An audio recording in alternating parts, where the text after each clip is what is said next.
আসসালামু আলাইকুম everyone, MSB গ্যাজেটে আপনাকে স্বাগতম। আমার হাতে যে নিকব্যান্ডটি দেখতেছেন এটি হোকোর অরিজিনাল ES64 মডেলের একটি নিকব্যান্ড।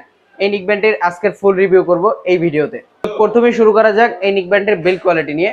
এটি একটি স্ট্রং বিল্ড কোয়ালিটি এবং সফট ম্যাটেরিয়াল দিয়ে তৈরি এবং এটির এয়ারবাডস দুটিতে ম্যাগনেটিক কানেকশন আছে, অর্থাৎ এয়ারবাডস দুটি যদি আপনি লাগিয়ে রাখেন সেক্ষেত্রে আপনার ডিসকানেক্ট হয়ে যাবে এবং খুলে ফেললে অটোমেটিক কানেক্ট হয়ে যাবে, তাই বারবার ব্লুটুথ অন অফ করে আপনার কানেক্ট ডিসকানেক্ট করা লাগবে না। এরপর আসি এটির চার্জিং ব্যাকআপ নিয়ে।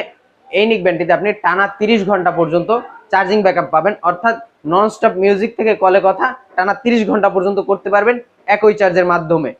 এবং এই নিকব্যান্ডটির ভিতরে ইনবক্স আপনি একটি টাইপ সি কেবল পেয়ে যাবেন, অর্থাৎ এটি type C supported charger use করা হয়েছে। এবং সবথেকে আকর্ষণীয় যে পার্ট সেটি হচ্ছে যে এটির ব্লুটুথ ফাংশন। এটির ব্লুটুথ হিসেবে ব্লুটুথ ভার্সন 5.3 ইউজ করা হয়েছে, যার মাধ্যমে আপনার কানেকশন থাকবে খুবই স্টেবল এবং লো ল্যাটেন্সি সুবিধার পাশাপাশি লো পাওয়ার মোডও রয়েছে, অর্থাৎ আপনার চার্জ যখন কমে আসবে সেক্ষেত্রে আপনি লো পাওয়ার মোডে দিয়ে আপনি দীর্ঘ সময় ইউজ করতে পারবেন। এবং হোকোর এই নিকব্যান্ডটিতে আপনি পাবেন 6 মাসের একটি ব্র্যান্ড ওয়ারেন্টি। তাই যারা অরিজিনাল হোকোর নিকব্যান্ড অর্ডার করতে চান তারা আমাদের এমএসবি গ্যাজেট পেজের ইনবক্সে মেসেজ করতে পারেন অথবা স্ক্রিনে দেওয়া হোয়াটসঅ্যাপ নাম্বারে যোগাযোগ করতে পারেন। আমরা দিচ্ছি সারা বাংলাদেশে হোম ডেলিভারি এবং অরিজিনাল প্রোডাক্টের নিশ্চয়তা।